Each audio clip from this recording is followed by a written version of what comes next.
Good morning, and thank you for joining us today to the second Booster Info Session. I am Roselina Di Santo, the Booster Manager, and I'm pleased to introduce you to the Booster, an initiative by European Commission, specifically by the Directorate General for Research and Innovation. And this initiative is aimed at turning research results in real-world application. Different initiatives to support EU-funded projects are being rolled out, along with solid strategies at European level. In particular, the recently launched EU Startup and Scale-up strategy includes measures to accelerate the commercialization of the results, unlocking EU innovation. This strategy calls for stronger linkages between research, innovation, and markets to make Europe more competitive and unlock the full potential from research result to impact. This is precisely where the Booster initiative plays a crucial role. Indeed, the Booster is conceived to maximize the impact of EU-funded projects through different services, ensuring that lasting societal and economic benefits are generated. In this session, we will have the pleasure of hosting a project that is currently benefiting from the Booster service. Then our Booster coordinator, Alessia Melasecche Germini, will walk us through the structure of the initiative, the included services, and how to avail of the available support. Last but not least, the interactive Q&A session will give you the chance to ask your question through Slido. But let's start with our project testimonial. The project is EV4EU, Electric Vehicle Management for Carbon Neutrality in Europe, which is an Horizon Europe Research and Innovation Action project, designing user-centric vehicle-to-everything strategies, therefore supporting the mass deployment of electric vehicles across Europe.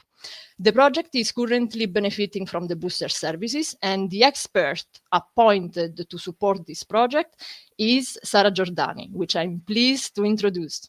Good morning, Sara, and welcome. Your microphone, yes, thank you. Nice to be here. Thank you, Roselina, for the introduction, and very welcome to Ugo, project coordinator of EV4EU. Hi, Ugo. So nice having you here. Thank you very much for your availability.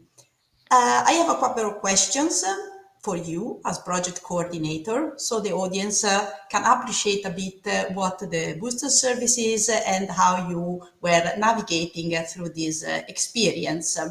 And my first question is, what motivated you to apply for these Booster services, and what are you hoping it would help you to achieve?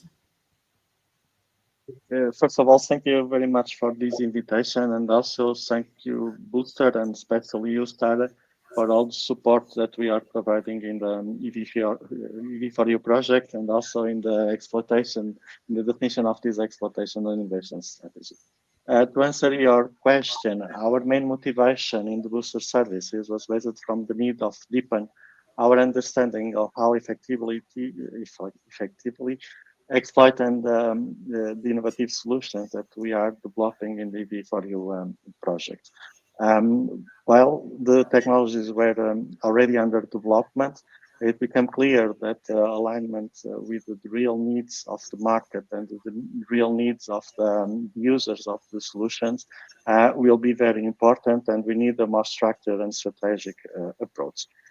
Booster provide the right tools and methodologies to frame our solutions through this industrial and user-oriented lens.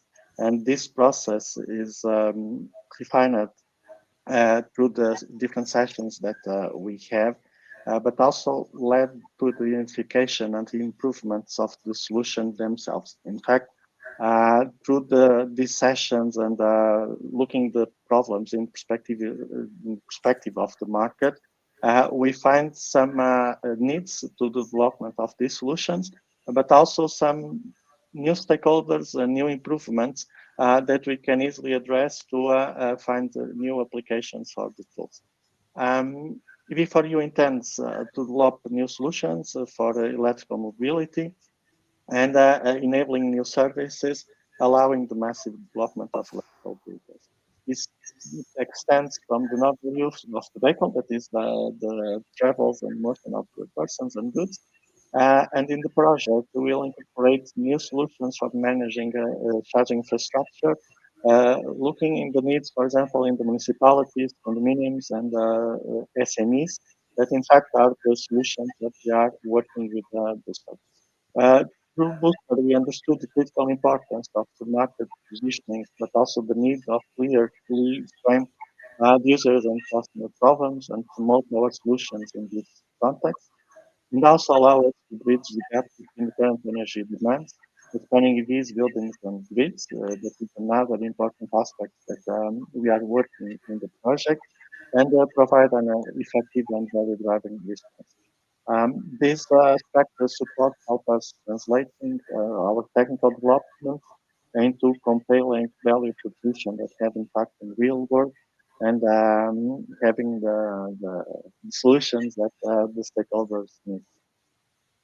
Thank you, Hugo. Thank you. Very clear. I think that what was a challenge is just because the project EV4EU is just stepping up with an existing product to embrace very new paradigm with exploiting car batteries. So it's this new paradigm is projecting you in this new dimension where you need to explore the markets and the different stakeholders which are involved in this new paradigm. So thank you for your experience. Another question: can you share a bit about your experience with the booster? For example, what impressed you the most of the modules that you had so far with us in the booster service?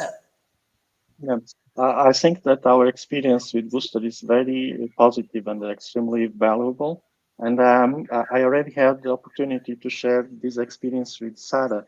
That is, we start working Booster in the three key exploitable results that we have in the project.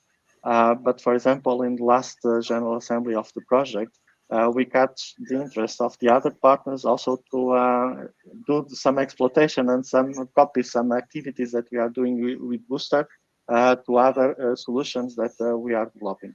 And this show really well the interest that the Booster can bring to the projects, starting with these most promised solutions that we have, but also extend to solutions that partners are developing.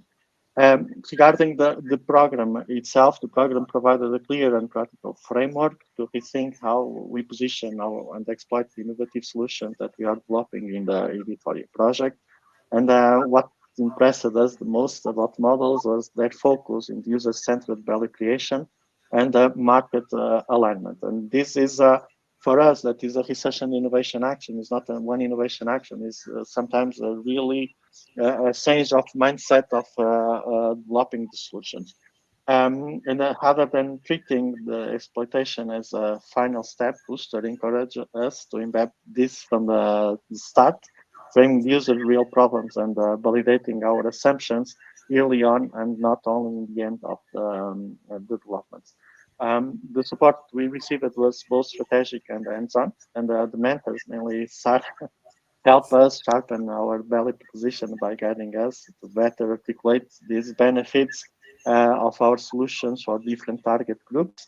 In that case, we are targeting the municipalities, building managers, SMEs, fleet managers.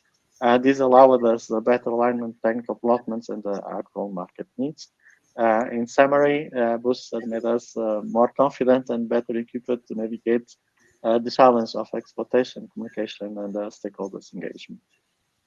Thank you, Hugo. Yes, well, the framing the problems of the user and customers and promoting the solution within this frame, I think that is one step and one point helping the project positioning in the market with all the solution which embraces a large share of the stakeholders, because you range from SMEs to municipalities, so you have a quite wide range, and also understanding the transition of from the current needs of energy and packaging a response to such needs for a value proposition, which is something valuable for the project and for the community and the stakeholders that you intend to address.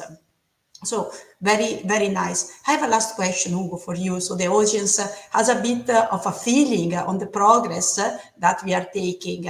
What are some of the next steps along your booster and also along your project journey that you'd like to share with us just to conclude this interview, this session?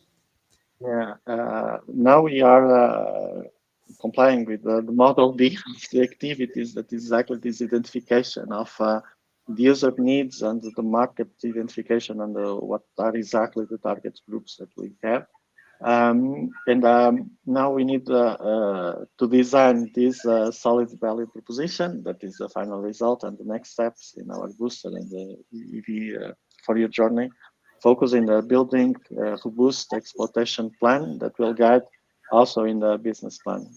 This phase will involve in-depth discussions to define both the use model and the exploitation model, which are essential to ensure that our solutions are not only technical sound, but also market ready.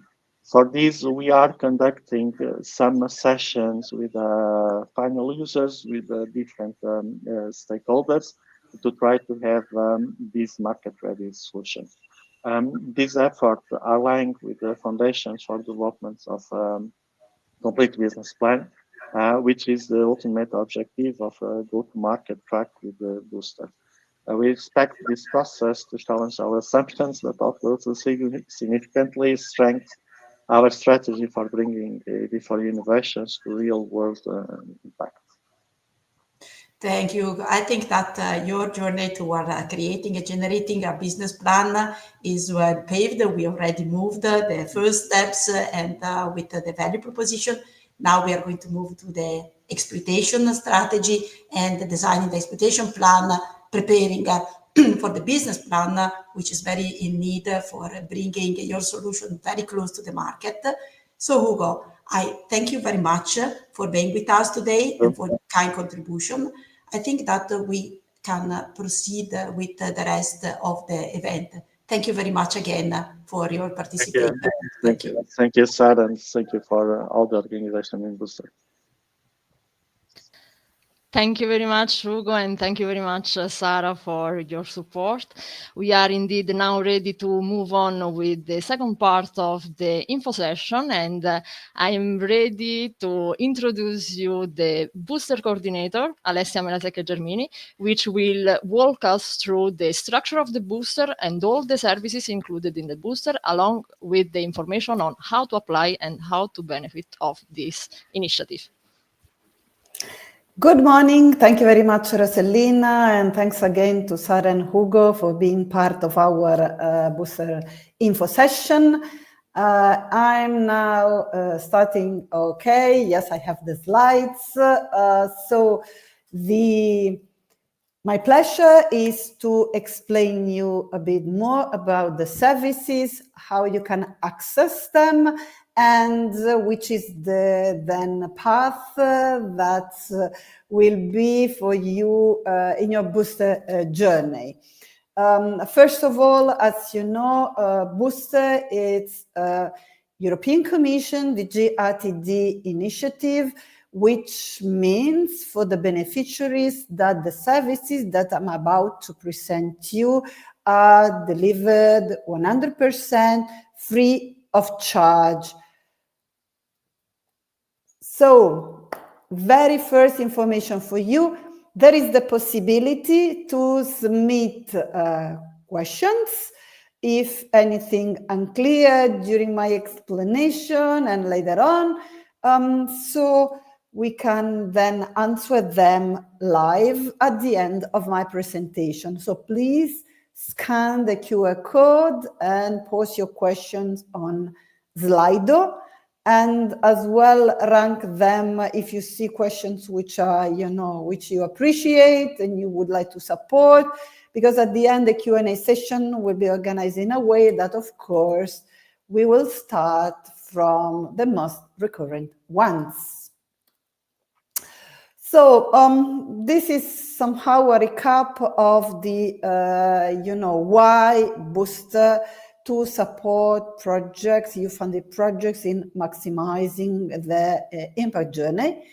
It's because within your project's life, you will develop for sure very valuable key exploitable results, which thanks to properly thought and implemented dissemination and exploitation activities, this will help you to achieve your planned impact. Who can apply to Booster? So in principle, all ongoing and closed projects which have been funded through the multi-annual research programs. Horizon Europe, the current one, but as well the previous one, Horizon 2020, Framework Program 7, and going back. Actually are eligible not only who received direct funding from one of the above mentioned programs, but as well indirect funding through a joint undertaking, a partnership, or one of the EIT knowledge and innovation communities. Who can apply more in details? I've just mentioned projects, but actually under the Booster, even individual organizations are eligible to receive the services if they are, of course, directly connected, or so part of the consortium which is running an eligible project, so coming from an eligible funding. So it could be an individual organization, a group of organizations, one project, a group of projects. All those setups allows you to benefit from Booster services. Of course, in case you are an individual organization, you should have the right to exploit and disseminate the key exploitable results, which will be worked with the experts during the service delivery. The same applies to a group of organizations. In case of one project or group of projects, service delivery, of course, is open to all the partners in the consortium. So what are the most recurrent, I would say, pitfalls or obstacles in your path to impact? This is coming mainly from the wide experience that now we have dealing with projects to which we are delivering services and supporting them. So there are many cases in which there are unclear roles within the partnership, who leads the innovation uptake, and this refers to the specific key exploitable results, who is the partner leading per each key exploitable result. I know everybody signs a consortium agreement in which is usually refers to the DESCA model, which usually states that it's jointly owned or jointly developed, which is good. But then there is the need to agree within the partnership who is taking the leading role, considering the different results. This is very important, and for this, for sure, we can support with a Booster. Ownership of IP and beyond is connected to what I was just mentioning. During the service delivery, we provide you as well with a template or a memorandum of understanding, which could be assigned additionally to the consortium agreement, and to try to somehow put in written, which could be future agreements on ownership and IP and how to best exploit your results. When we usually ask to identify key exploitable result, it happens very often that we receive a very long list of items which are not necessarily key exploitable results, which are deliverables, milestones, actions. So this could be, of course, an obstacle, and then, of course, properly implementing your dissemination and exploitation strategies. So we can help you as well in identifying your key exploitable results, which could even be, a package of what you promise to develop as results. There are very often, there is confusion in between different target groups, customers, users, partners. So we help you to understand where you position in your specific value chain and help you to understand who is the next one after you in that value chain, and you should consider for or as early adopter or for future uptake. And then, it's obvious to mention ineffective dissemination strategies, target stakeholders not correctly identified, wrong means to connect with them, wrong messages. So, of course, getting the basics wrong can lead to flawed strategies and actions. So the suggestion is to request booster services, and we can help you throughout the whole process. But let's see how. First of all, Booster is a collaborative and support-driven learning experience. This means that actually appointed experts are not going to substitute you in your project's activities, but they are going to support your action with a vertical expertise in dissemination, exploitation, go-to-market, IP, how to pitch, and connection with all the different services that we can deliver. As Hugo was mentioning, actually this is a support-driven learning experience. It means that while you do exercise the methodologies, the tools for specific results that you have already identified for your project, actually then you can transfer all what you learn to other projects and other key exploitable results. It's important to state since the very beginning that actually Booster is open to all the different funding schemes within, of course, the eligible funding that I was mentioning, and it's sector agnostic, which means that we can support all the different vertical domains which could be covered by your projects, and that all the experts and the people which are involved in the Booster exercise sign an NDA, which bind all of us to, of course, the same level of confidentiality that your POs have. So when you will be sharing information, this information will be strictly used only for the specific goals of the service delivery.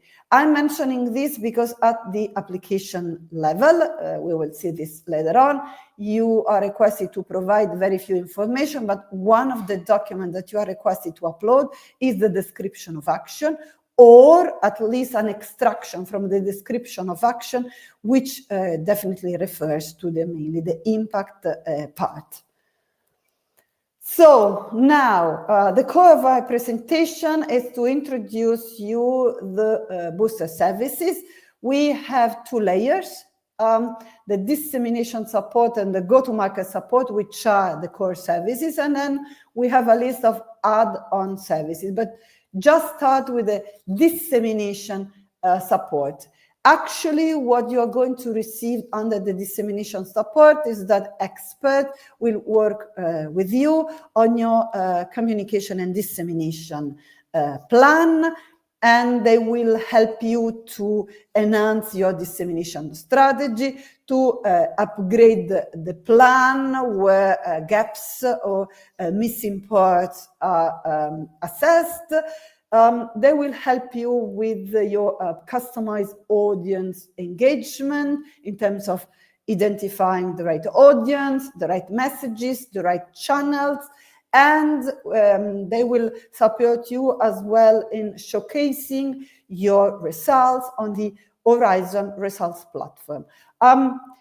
What I'm going to say now applies to all the services, not only the core ones, is that Booster actually has, of course, a structured type of approach for the different services, which is, of course, standardized in a way, but the content and the delivery is customized for your specific needs. and later on, when presenting the overall flow within the booster, I will explain you how we manage to do so. Then the go-to-market support. Go-to-market support is even, I would say, a broader type of service which could fit different stage of development of your project's life.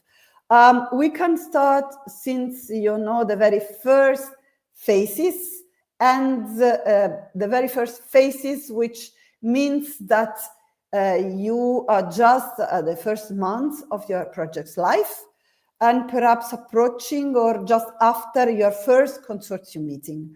Or it could be, you know, later stages, or even, as you know, closer to the end of the project's life, or even in, you know, when the project is closed. Actually, there is the go-to-market support. It's structured around different modules from A to E, in which we start with analyzing with you your exploitation intentions and aligning on exploitation concepts to be sure that experts and beneficiaries are aligned on basic concepts, and this, of course, if this is needed. Then there is unique value proposition, identification, market identification. Then there is as well the characterization of your key exploitable results, tackling all the elements which are needed then to progress with your exploitation strategy, assessing the risks which could affect your exploitation path, and drafting an exploitation roadmap.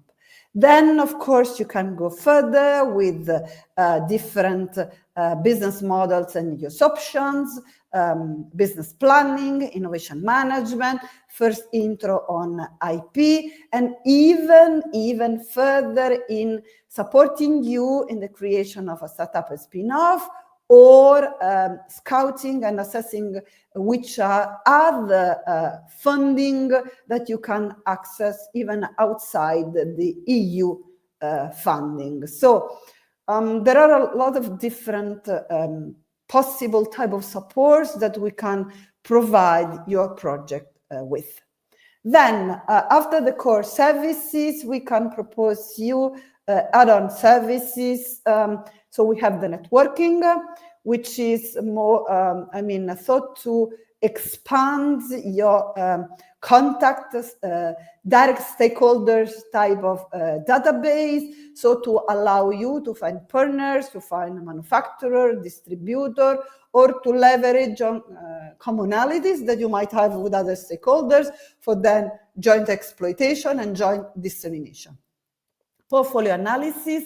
If you have a project group, or after the networking, you would like to create a cluster of projects, during the service delivery, we help you to create a portfolio of results which make sense to jointly disseminate or exploit.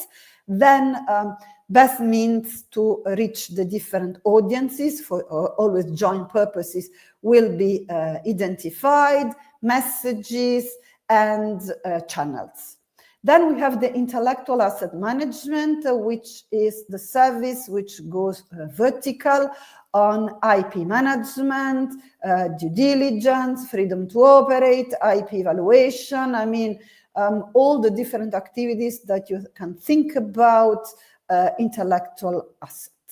Then we have the coaching for public speaking, which is mainly the how to pitch to different type of stakeholders. So, of course, we are not providing you here support to pitch to your scientific and technological peers to further develop your technology, but this is more meant to be to talk to different type of stakeholders, which could be in principle investors, but could be even different type of stakeholders, could even be donors, could be different type of institutions, and so on and so forth. Then we have the audiovisual support. The audiovisual support will help you with some brand identity, mainly for project groups, and mainly to produce video, which then you can upload. I mean, it's the first step, which is mandatory in the service delivery, is that this video should be help you to showcase your results on the Horizon Results platform. And then, of course, you can make whatever use you think of the video for your own purposes. Booster in numbers. Actually, if you're going to apply for booster, you won't be exactly the first ones. We already have an history behind.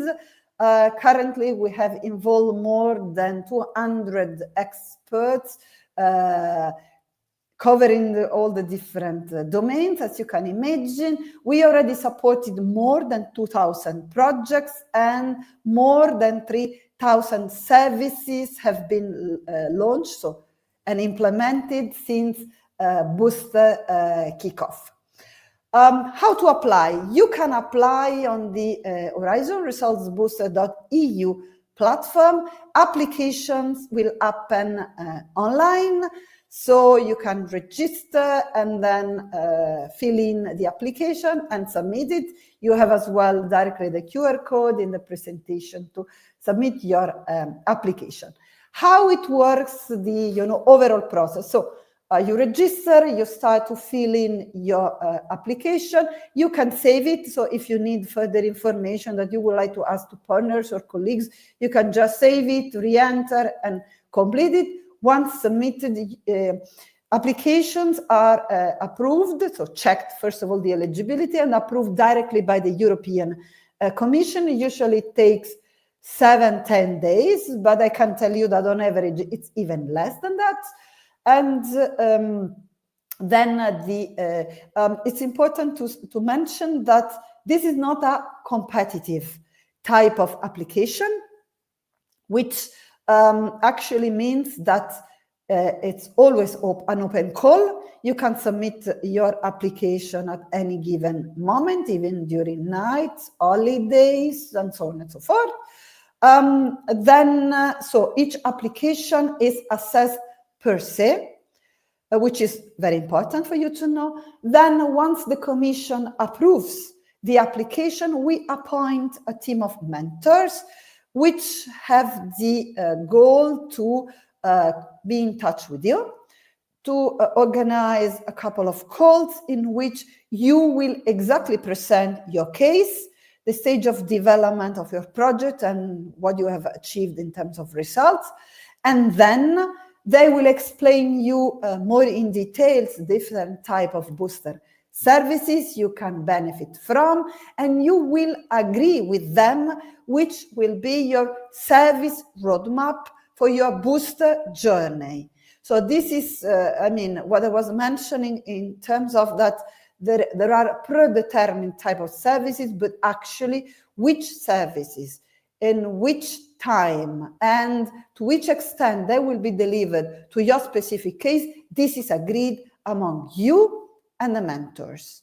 Then, once the service roadmap has been approved, actually, we are going to appoint vertical experts, which will be delivering depending on the type of service. They will be in contact with you, and the service delivery can start.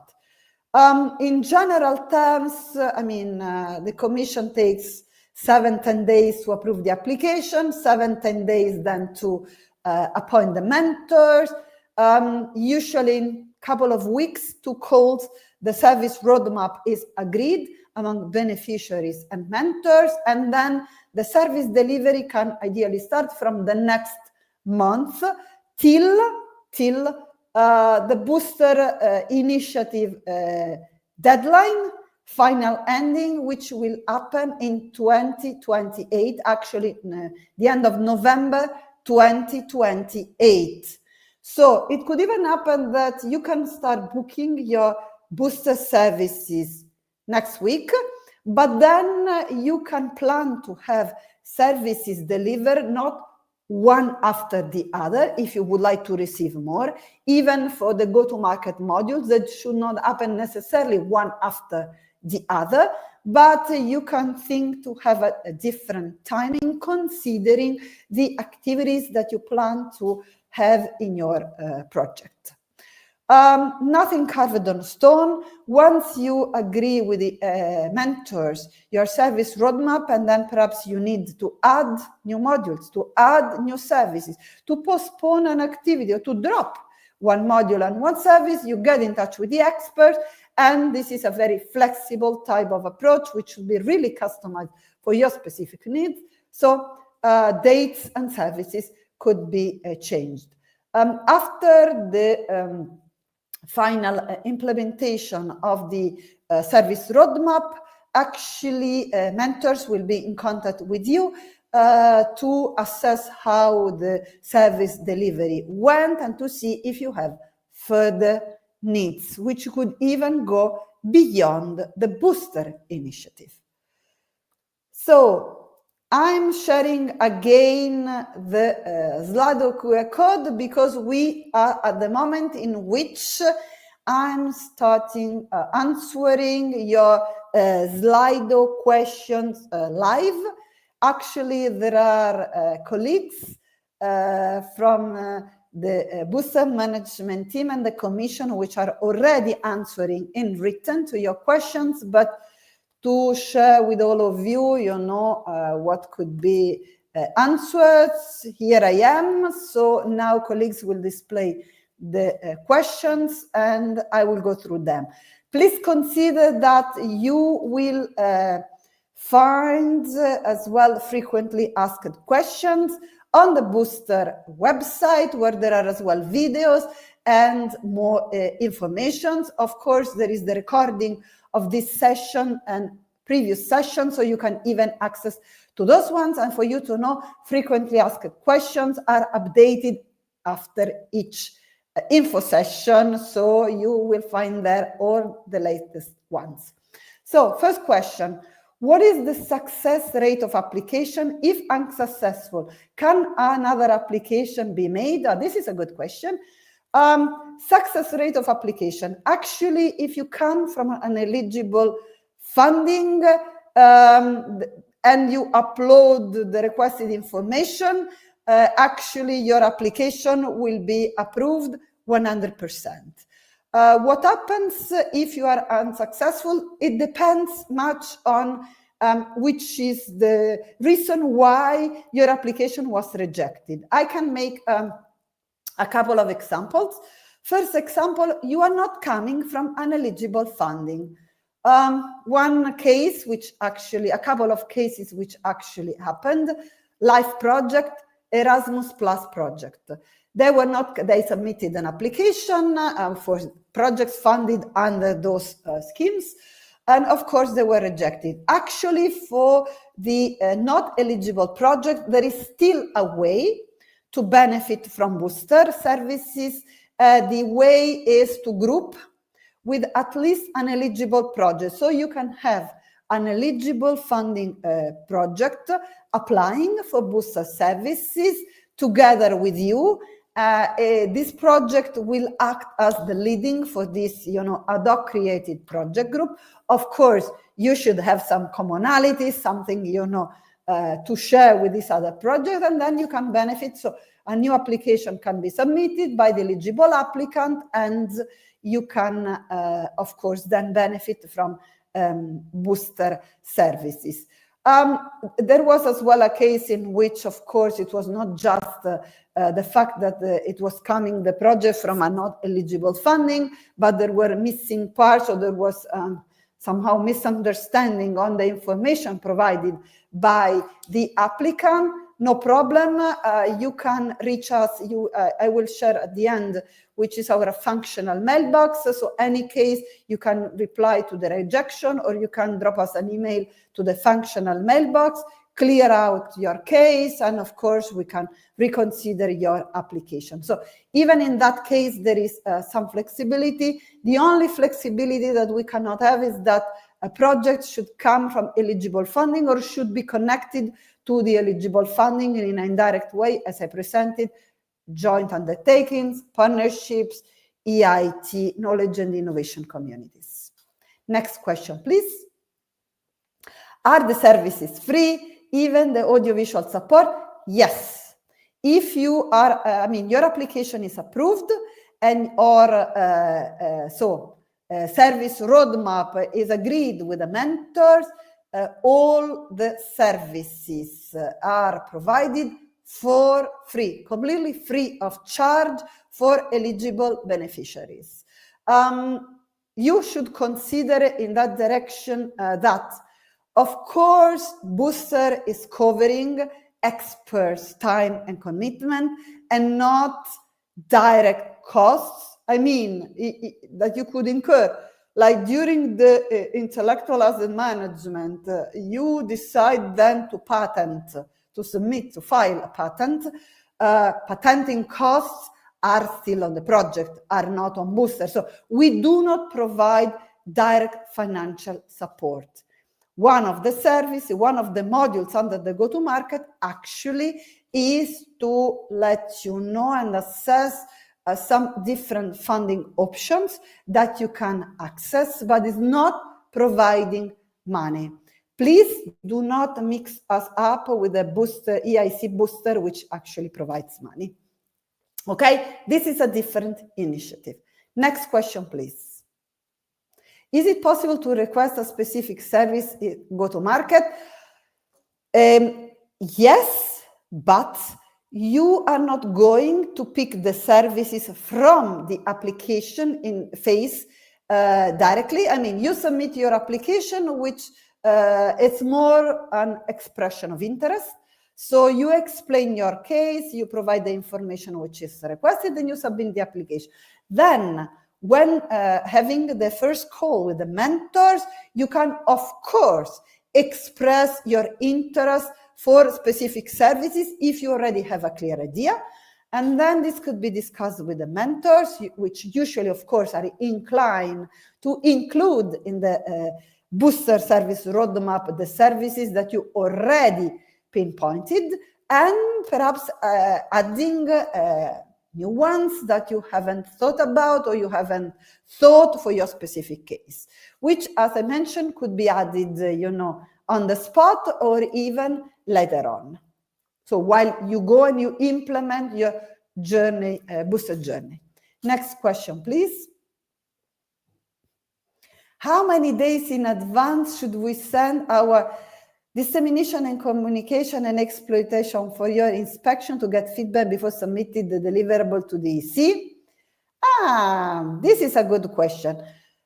First of all, I would like to clear out that we support your dissemination and exploitation, and we can include communication path, and of course actions in terms of strategies and actions, and gathering the needed information. But actually, we are not reviewers of your deliverables.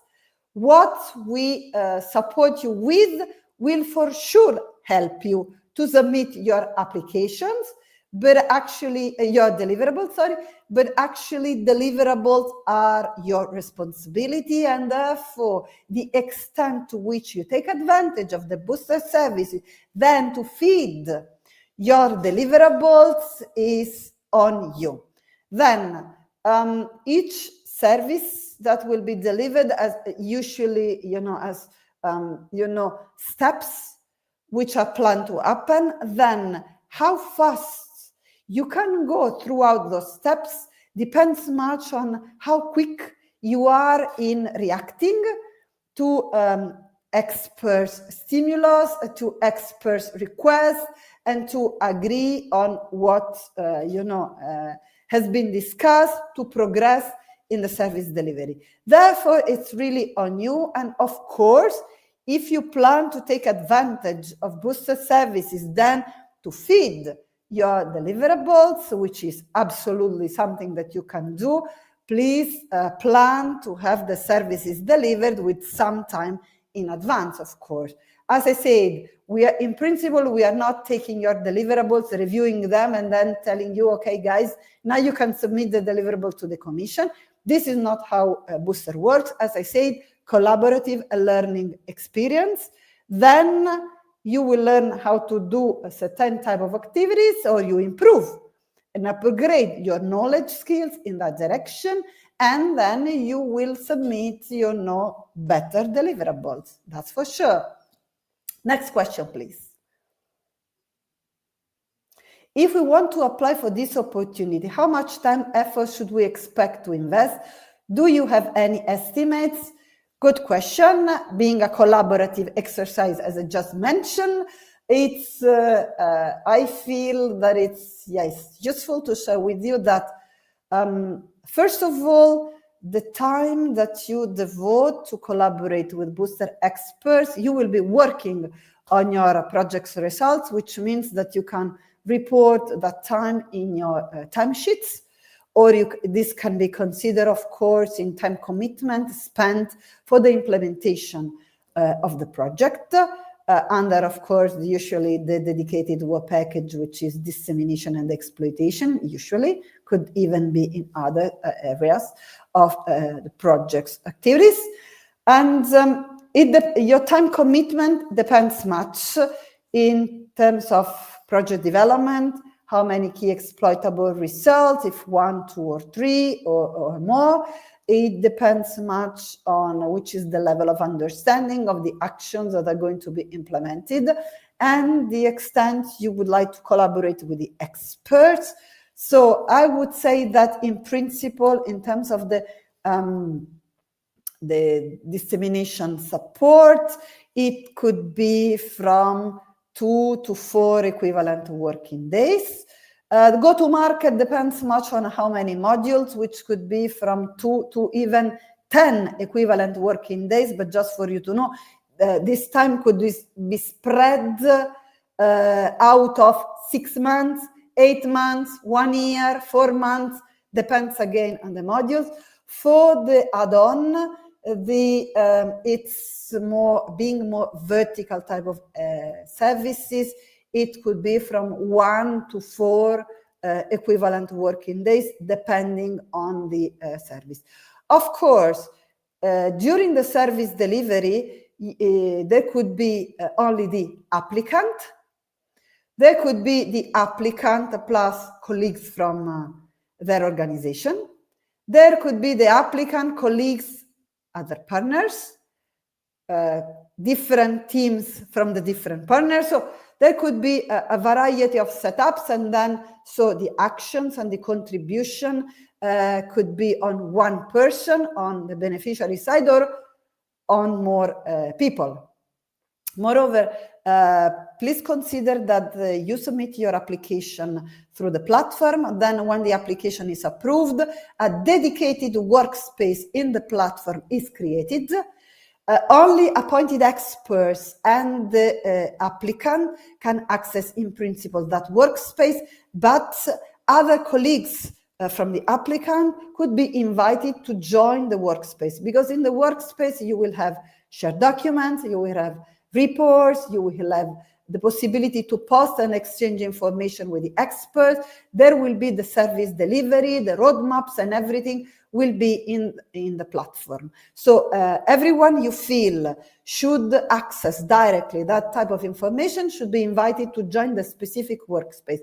And you will have one workspace per service. And every time that something happens in the workspace, you will receive a notification via email. So you can organize activities that you have just the applicant taking, a leading role for the consortium, and then of course sharing all the information, through emails or in meetings or with using different means. Or you can have all the people which would like to be involved in the service delivery directly accessing the dedicated workspace. Next question, please. For how long will this booster initiative last? This booster initiative has been launched in November 2024, and actually it will be up and running till November, the end of November 2028. But as I was mentioning, the sooner you book your services, the better it is, because of course there is a dedicated budget for the initiative, so it's not a competitive type of, selection. But if you book the services, you can be sure, even in the next years, that you can manage to benefit from the, of course, the initiative. Is there a maximum number of key exploitable results covered by the booster services? This is a very good question indeed, because of course there is, dedicated time effort that experts can devote to each project. For you to know, in principle, you can be, if you are eligible, you can benefit from the very first to the very last service that I presented. Not mandatory to have all of them. You can even benefit from just few modules of the go-to-market if it's your specific need, but in principle, you can benefit from all of them, but only once. Therefore, if you requested like the coaching for public speaking, this can be delivered only once to your organization. So coming back to the question, yes, actually, mainly the key exploitable results selection is requested for the go-to-market support. The standard number is maximum 3 of them, and actually 3 of them and additional ones with exception could be made up until a couple of additional key exploitable results. So in principle, you should pick maximum 3 key exploitable results. How to identify them, experts will help you. But being this collaborative and learning experience, my suggestion is that this is internal cuisine within the project. Of course, unless you are an individual organization, so it would be easier. And then you can dedicate your booster efforts to or the closest to the market or to the community for the uptake, or to exercise different type of key exploitable results, like of course product, service, platform, know-how, standard, policy recommendation. So you can pick 3 out of different categories to be exercised and work with the experts. So then you can transfer what you learn to all the other key exploitable results you might have during your project life. Next question, please. If an SME is working on a Horizon Europe project and is the only owner of an exploitable result, can the SME apply for booster to get support with the exploitation and commercialization of the result? Yes, the answer is definitely yes. I mean, eligibility is checked at the level of the project.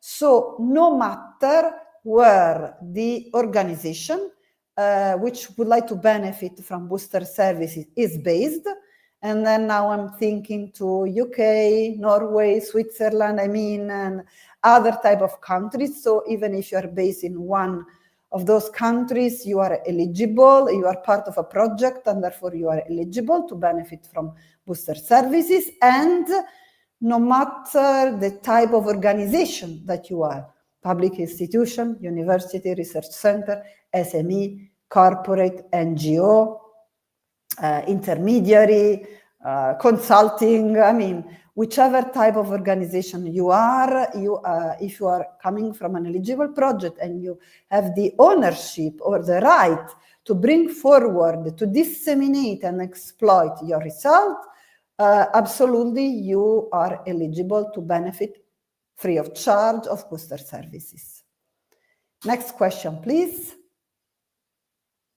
How long does the service last after the application has been accepted?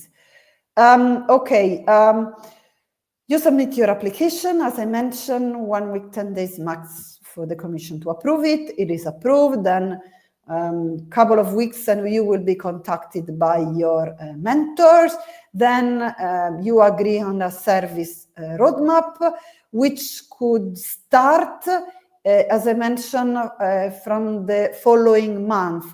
Usually it happens that we allow to start from the same month if, like, considering now July, if you agree and you complete what is called entry-level consultation with the mentors within the first week of July, you might be allowed to already start with service delivery within July. Otherwise, you will start from August as a minimum, and then it could be September, October, or even in 2026, depending much on the on your needs and on the type of booster journey that you organize with the mentors. Next question, please. Can other services be added after service roadmap agreed? Yes, of course. And this could happen in 2 different ways, even 3 different ways. First way, you already started your roadmap and talking to the experts like the dissemination support experts, and you agree that perhaps one of the add-on could be valuable for your case, because then you decide that you would like to cluster with other projects for joint dissemination. And therefore, the networking, the portfolio analysis can be added to your roadmap. Or you are having your go-to-market support services delivered, and in principle, you agreed with the mentors to just have the first stages, so the exploitation intentions, the characterization of the results, and the exploitation roadmap. But then you didn't really plan to have, for now, business plan or access to other funding. While you go, you can agree with the experts that you would like to receive, or it could be beneficial for your specific case to benefit from the business planning, for example. And this should be communicated to the experts, and then they will communicate to the mentors, and this would be added. Or it could happen that you've completely finalized the original service roadmap. You have what we call follow-up support with the mentors. So again, a moment in which you will be in touch with your mentors to see how the service roadmap progresses and to see if you would like them to add new modules or additional services. So this could happen already during the service roadmap implementation, or this could happen afterwards. This is it, or even being in contact with the booster management team. But what I suggest you, it's always to go back or to the experts or to the mentors, because they know exactly your specific case, and for them it will be easier to assess and to agree and to communicate to the booster management team that you would like to move, add, drop one of the services, okay? Next question, please. And I think we are almost, questions now closed. So question now closed. You received as well answers, written answers from the colleagues. So thank you for having sent your question to us. Now time to conclude this booster session. Very important information for you. We already plan to have 2 additional info sessions, even if I mentioned you that you can access the recording through YouTube of this streaming session and previous ones as well. Next booster sessions, 24th of September, 26th of November. So you have all the time to plan, to participate and attend them, and to know more about new testimonials, and as well to know if additional services will be available, which could be the case, or if something changed in the service delivery or in the setup. So you can register as you did for the current session through, of course, the booster website. And then this is our functional mailbox, the booster website, the social channels throughout. We are as well showcasing success stories, so you can even learn from colleagues which already benefit from a booster. You have as well the QR code to subscribe to the booster newsletter, in which we will update you on the last, of course, news, and we will be telling you as well when you can register for the next info session if this is of your interest. Please bring on board as much as possible your colleagues, projects that you are involved in. Apply to Booster. We are here, to work with you on your specific projects to solve your problems, support with the, tackling your issues and matching your needs. So Looking forward to receiving your applications, and if you have further questions, check the website or drop us an email. Have a nice day. Bye.